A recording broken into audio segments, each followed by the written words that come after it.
Today, D.C. government continued its fight to conceal critical information contained in a taxpayer-funded study on how the city could help pay for a new Washington Commanders stadium. And we know you want transparency from your elected officials, so we went straight to D.C.'s mayor to ask why the city won't release all of its findings. Our chief investigative reporter, Eric Flack, is here with the mayor's answer. And Flack, you last reported this study cost D.C. taxpayers close to $400,000. What were you able to find out?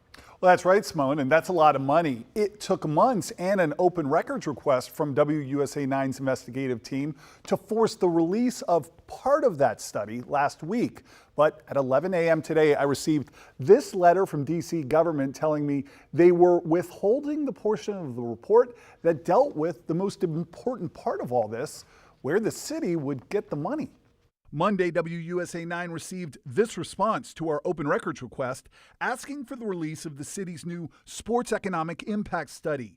But D.C. government told us it was withholding the portion of that study that outlined various financing models for the city's share of a potential new Washington Commanders stadium.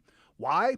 Well, D.C. told us the law exempts disclosure of trade secrets and commercial or financial information obtained from outside the government that could, quote, result in substantial harm to the competitive position of the city. I asked Mayor Bowser why.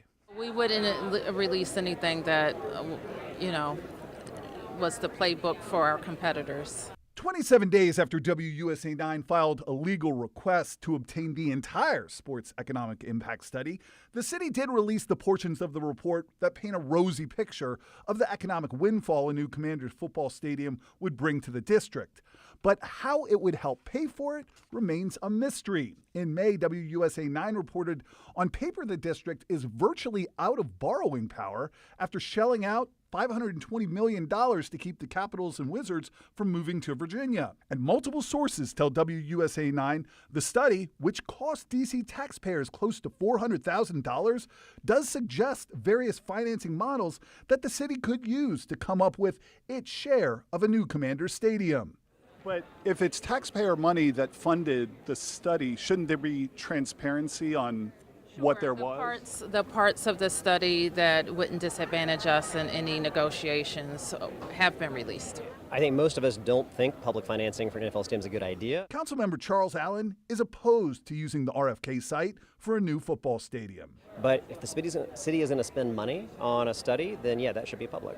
And what sort of message does it send about the transparency of this process moving forward?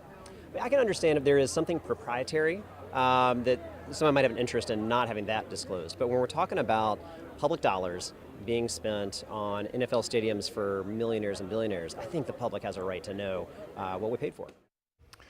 D.C. still does not have long-term control of the RFK site, and a bill in Congress which would give D.C. total control of the federally owned land has stalled in the Senate after sailing through the House of Representatives.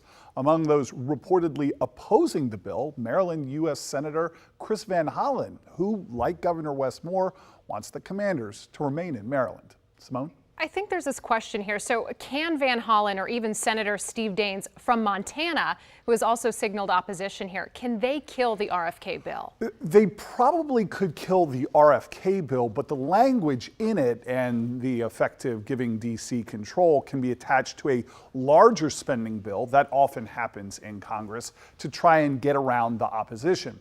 The Senate, though, goes on recess later this month and then comes back for a short session in September to end the legislative year. So, Simone, the clock is ticking. Boy, you said it. Chief Investigative Reporter Eric Flack for us tonight. Thank you.